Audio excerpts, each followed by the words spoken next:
Olá, amigos, bem-vindos de volta. Tenho uma pergunta. Vocês acham que a guerra na Ucrânia começou mesmo em 2022? Será que houve vários eventos que causaram isso? Qual o real propósito desse conflito? Neste vídeo, vou levá-los de volta no tempo para expor as verdadeiras raízes por trás da chamada Operação Militar Especial Urso Comigo. Após a independência, a Ucrânia discutiu aderir à OTAN e à União Europeia, iniciando planos para entrar na União Europeia em 2007. Isso era visto como incentivo ao comércio e turismo. Apesar de 21 rodadas de negociações entre 2007 e 2012 para um acordo de associação, o presidente Yanukovych suspendeu abruptamente os preparativos em 21 de novembro de 2013. Foi aí que tudo começou. Essa decisão contrariou suas promessas de integrar a União Europeia, que haviam lhe garantido grande apoio público. Ele justificou a decisão dizendo que pretende aderir à União Aduaneira da Rússia. Você já ouviu falar disso? Acho que não. Quem preferiria entrar na União Aduaneira da Rússia ao invés da União Europeia? Porém, essa decisão gerou indignação pública e protestos que lembraram a Revolução Laranja de 2004. Inicialmente pacíficos, esses protestos se transformaram em violência depois que a administração de Yanukovych tentou reprimi-los. O ataque brutal da polícia a estudantes em 30 de novembro de 2014 mobilizou mais de 1 milhão de pessoas, ampliando os protestos além da União Europeia e tornando-os uma rejeição geral às repressões do governo. A Maidan, em Kiev, se transformou em um centro de resistência fortificado, com os manifestantes se armando e estabelecendo sistemas autossuficientes de segurança, alimentação e atendimento médico. Isso passou a ser chamado de Revolução da Dignidade e viu o surgimento de grupos civis, tornando-se um símbolo poderoso contra a corrupção e o autoritarismo. A violência aumentou dramaticamente entre 18 e 20 de fevereiro de 2014, resultando na morte de 100 manifestantes e 13 policiais, com a polícia usando munição real contra os manifestantes em 21 de fevereiro. No dia seguinte, o presidente Yanukovych assinou um acordo para um governo temporário e eleições antecipadas, mas fugiu de Kiev no mesmo dia. O parlamento então o removeu do cargo e nomeou Arseniy Yatsenyuk como primeiro-ministro interino. Isso criou uma oportunidade para a Rússia, levando à anexação da Crimeia. Protestos pró-Rússia surgiram no sul e leste da Ucrânia, impulsionados por agitadores russos. Em 27 de fevereiro, uma semana após, homens verdes não identificados, depois revelados como russos. Forças especiais facilitaram e disputaram o referendo na Crimeia. Apesar das negativas de Vladimir Putin, essas forças ajudaram facções pró-Rússia a hastearem bandeiras russas e tomarem prédios do governo. Sob pressão, o parlamento da Crimeia nomeou o líder pró-Rússia Sergei Aksyonov e chamou a resistência ucraniana de golpe de Estado. E até 1º de março de 2014, a Rússia já tinha controle total da Crimeia. Quando uma unidade de comando liderada pelo cidadão russo Igor Kirkin tomou Slaviansk, no Oblast de Donetsk, a Guerra de Donbass havia começado. O termo Donbass é derivado da combinação de Don, o rio que atravessa a região, e Bas, uma abreviação da palavra bacia. A região é historicamente conhecida por sua rica indústria de mineração de carvão, produção de aço e manufatura pesada. Esses são alguns motivos do interesse da Rússia na região. O governo ucraniano lançou uma operação antiterrorista para retomar o controle sobre as regiões de Donetsk e Luhansk, devido à guerra contínua nas áreas urbanas. Os dois lados se culparam pela morte de inocentes. Desde 2014, 13 mil pessoas foram mortas e a disputa ainda continua. Além do envolvimento militar direto, ativistas pró-Rússia e civis desempenharam um papel significativo ao bloquear fisicamente comboios militares ucranianos, impedindo-os de deter o avanço russo. Essa tática não foi espontânea, foi uma estratégia deliberada orquestrada pelo Kremlin. A Rússia, há anos, cria regiões separatistas em vários países para desestabilizar governos e manter influência sobre antigos territórios soviéticos. Em 17 de julho de 2014, o voo MH17 da Malaysian Airlines foi derrubado no leste da Ucrânia durante a rota de Amsterdã a Kuala Lumpur. Todas as 298 pessoas a bordo morreram. O míssil que derrubou o avião foi rastreado até um sistema russo, levado à Ucrânia e depois devolvido à Rússia. A Rússia e seus aliados separatistas obstruíram as investigações e espalharam desinformação, culpando a Ucrânia e a mídia ocidental. A narrativa russa era inconsistente, gerando teorias da conspiração e confusão. Apesar das evidências do envolvimento da Rússia, a desinformação persistiu para distorcer a verdade e minar a credibilidade. O incidente destaca o uso da desinformação pela Rússia como parte de sua estratégia em conflitos como o da Ucrânia. A vida precisava continuar. Na parte ocidental da Ucrânia, Petro Poroshenko foi eleito presidente da Ucrânia em junho de 2014. Ele ajudou a Ucrânia a passar pela primeira fase da guerra de Donbass. Os calos de Putin foram pisados de verdade quando Poroshenko começou o processo de se aproximar da União Europeia novamente. Ele foi terminar o trabalho que o anterior não conseguiu. A política interna de Poroshenko incentivava a língua ucraniana, o nacionalismo e tudo o que representasse a soberania da Ucrânia. Estava mais do que claro que a Rússia não podia mais ser confiada. Entre maio de 2014 e janeiro de 2015, o aeroporto de Donetsk foi palco de duas grandes batalhas. A primeira começou em 26 de maio de 2014, quando aproximadamente 200 combatentes separatistas, incluindo chechenos, tomaram as principais instalações do aeroporto. A Ucrânia usou força-tarefa e apoio aéreo para repelir os separatistas após um dia de combates. Mais de 50 separatistas foram mortos, com a Ucrânia relatando nenhuma baixa. Essa vitória foi um dos primeiros sucessos da Ucrânia contra os separatistas. A Rússia ampliou o apoio aos representantes de Donbass em julho de 2014, lançando foguetes pela fronteira. Como aquele vizinho não convidado soltando fogos no seu churrasco. O ataque, só em Zelenopilha, eliminou mais de 30 soldados ucranianos e transformou o equipamento de 2 batalhões em sucata. No verão de 2014, até 6.500 soldados russos estavam na Ucrânia. Essas forças, organizadas em grupos táticos de batalhão, ou BTGs, trouxeram suas próprias defesas aéreas e lançadores de foguetes. Russos e separatistas foram organizados em BTGs de 600 a 800 soldados cada. Eles buscavam bloquear brechas na linha de frente de Donbass, mantendo a ilusão de que não era uma invasão em larga escala. Em agosto, Rússia e aliados avançaram, usando tanques e artilharia para selar o acordo. Em 1º de setembro, o aeroporto estava em ruínas, mas as forças ucranianas não desistiram. O aeroporto de Donetsk tinha um grande valor histórico para os ucranianos. Enquanto isso, a Ucrânia iniciou uma contraofensiva para recuperar Ilovaisk, cidade estratégica tomada pelo Exército Popular de Donetsk.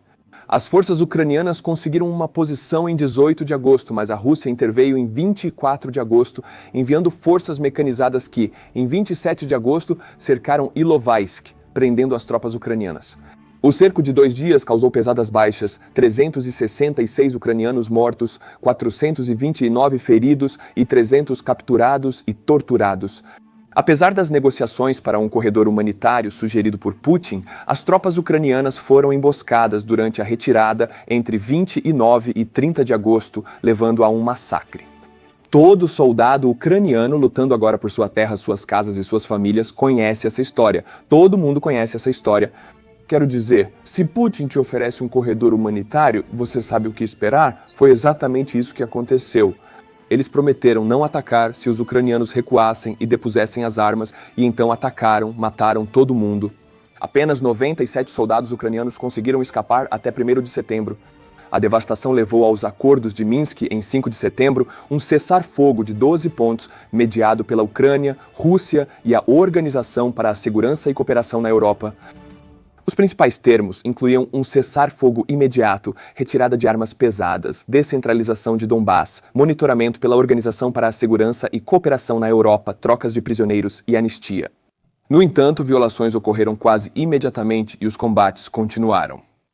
Em 29 de setembro de 2014, separatistas com apoio russo transformaram o aeroporto de Donetsk em zona de guerra, bombardeando novamente os defensores ucranianos com artilharia antes de avançar. Eles avançaram pela cidade usando prédios altos como torres de observação improvisadas. O aeroporto possuía estruturas-chave como as torres de controle, o novo e o antigo terminal, que viraram campos de batalha cruciais. Em 5 de outubro, os separatistas tomaram quase todo o aeroporto, forçando as tropas ucranianas a recuar para os restos destruídos do novo terminal. A batalha rapidamente se transformou em um cerco brutal. Os separatistas bombardeavam diariamente enquanto o inverno tornava as ruínas um pesadelo gelado. Apesar das condições difíceis, as tropas ucranianas resistiram, ganhando o lendário apelido de ciborgues do aeroporto de Donetsk.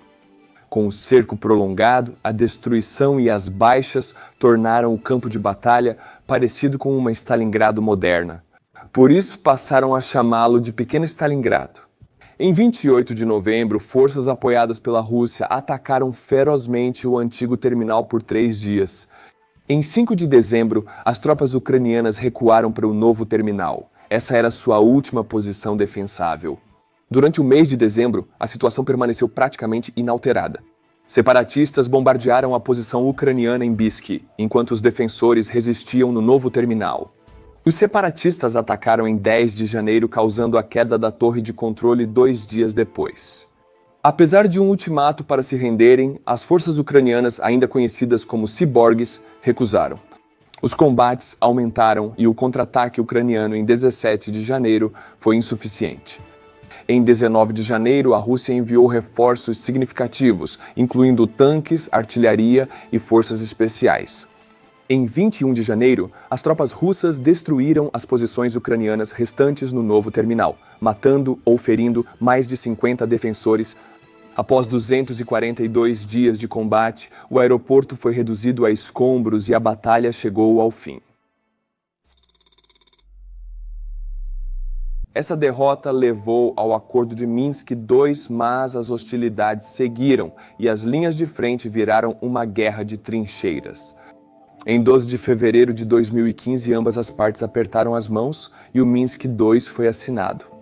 Mesmo assim, a guerra continuou e a Rússia seguiu enviando tropas à Ucrânia. Naquela época, o leste da Ucrânia já havia se tornado uma das áreas mais minadas do planeta. Após os acordos de Minsk, a atividade na linha de frente caiu aos poucos, com a maioria das baixas em 2014 e 2015, segundo a Organização das Nações Unidas. Entre 14 de abril de 2014 e 31 de dezembro de 2021, houve 3.404 mortes de civis. Em 2014, 2.084 pessoas morreram. Em 2015, foram 955. O número caiu significativamente nos anos seguintes, com 112 mortes em 2016, 117, em 2017, 58, em 2018, 27, em 2019, 26, em 2020 e 25 em 2021. A propaganda russa costuma afirmar que a Ucrânia bombardeou Donbass por 8 anos. No entanto, as estatísticas mostram claramente que a intensidade dos combates diminuiu drasticamente após 2015. Uma simples comparação de fotografias expôs esse mito. Donetsk, que a mídia russa diz sofrer bombardeios constantes da Ucrânia, ficou relativamente intacta. Enquanto isso, Mariupol, que a Rússia libertou em 2022, foi reduzida a escombros. Em 2018, o parlamento ucraniano aprovou emendas à Constituição para facilitar a adesão à OTAN e à União Europeia. Em 2021, a venda de terras agrícolas foi facilitada. Com essas ações, a Ucrânia logo virou um dos maiores exportadores de óleo de girassol e o quarto em milho. Isso era exatamente o oposto do que a Rússia queria, já que a vida ao redor da Ucrânia parecia promissora. Além das constantes lutas no lado leste do país, um novo capítulo estava surgindo com força. O Kremlin nunca quis parar em Donetsk e Luhansk. Seu objetivo sempre foi controlar totalmente a Ucrânia, política e economicamente, tornando-a um estado fantoche. Em 5 de abril de 2021, o primeiro-ministro Boris Johnson expressou preocupações ao presidente ucraniano Volodymyr Zelensky sobre a recente atividade militar da Rússia perto da Crimeia. No dia seguinte, em 6 de abril de 2021, a Rússia anunciou oficialmente o início de exercícios militares em massa perto da fronteira ucraniana, aumentando ainda mais as preocupações na Ucrânia. E lembre-se, isso foi quase um ano antes do início da invasão em grande escala. Assim podemos ter uma ideia de quão cedo os russos enviaram suas tropas para a fronteira ucraniana, sob o disfarce de exercícios militares. Em 14 de abril de 2021, 110 mil tropas russas já estavam concentradas ao longo da fronteira em 56 grupos táticos do tamanho de batalhões. Ao mesmo tempo, a Ucrânia realizou seus próprios exercícios militares e respostas. Ministros das Relações Exteriores e da Defesa da OTAN iniciaram discussões de emergência sobre o aumento de forças russas perto da fronteira ucraniana. O ministro da Defesa da Rússia, Sergei Shoigu, garantiu em 22 de abril de 2021 que os exercícios militares terminariam em breve e que as tropas russas seriam realocadas até 1º de maio de 2021. No entanto, que surpresa, essa promessa não foi cumprida, já que 100 mil soldados russos ainda permaneciam estacionados perto da fronteira em 11 de maio. Nunca ouvi falar disso antes. O ministro das Relações Exteriores da Rússia mentindo, nossa, que surpresa, surpresa no final de 2021. Em 17 de dezembro, a Rússia divulgou sua lista de exigências de segurança, chamando-a de propaganda. As exigências incluíam uma garantia juridicamente vinculativa de que a Ucrânia nunca seria aceita como membro da OTAN e que a OTAN cessaria atividades militares na Europa Oriental, especialmente perto da Ucrânia. Uma das exigências era que a OTAN parasse todas as operações militares. Na política e na Estônia, no meu país, de jeito nenhum. Em janeiro de 2022, um ataque cibernético atingiu sites do governo ucraniano com uma mensagem ameaçadora. Em 18 de fevereiro, 6 dias antes da invasão, o presidente dos Estados Unidos da América, Biden, já acreditava que Vladimir Putin havia decidido atacar a Ucrânia. Nessa época, eu já fazia vídeos diários chamados Quando vai acontecer? Como vai acontecer? Eu tinha certeza de que ia acontecer e aconteceu, mas ainda havia algumas pessoas. Também está na Estônia e são militares estonianos que não acreditavam nisso. O Reino Unido revelou o plano para um governo ucraniano pró-Rússia em 22 de janeiro, enquanto os Estados Unidos da América colocaram 8.500 soldados em alerta e a OTAN reforçou o flanco leste. Em 10 de fevereiro, a Rússia fez seu maior exercício militar desde a Guerra Fria com a Bielorrússia. Em 21 de fevereiro de 2022, Putin reconheceu a independência das repúblicas populares de Donetsk e Luhansk e colocou tropas russas de prontidão. Antes desse reconhecimento oficial, não havia tropas russas ali. Claro que sim. Lembro no dia 21 de fevereiro à noite de ver vídeos mostrando comboios russos indo da Rússia para Donetsk e Luhansk. Abertamente, todo mundo estava filmando isso, eu me lembro de ter coberto aquilo. Em 23 de fevereiro de 2022, a Ucrânia preparou sua população para uma possível guerra. O parlamento ucraniano aprovou o estado de emergência, permitindo impor toque de recolher, restringir movimentos, bloquear manifestações e proibir partidos e organizações políticas. Nas primeiras horas de 24 de fevereiro de 2022, o presidente Putin anunciou uma operação militar especial na Ucrânia. O presidente Zelensky respondeu declarando lei marcial, pedindo calma urgente e fazendo um apelo ao povo russo. Depois, ele decretou mobilização militar total, fechou o espaço aéreo e proibiu homens de 18 a 60 anos de sair da Ucrânia. Aliás, neste exato momento isso está acontecendo. Não dormi. Passei a noite acordado, transmitindo ao vivo e acompanhando todas as fotos e vídeos da Ucrânia.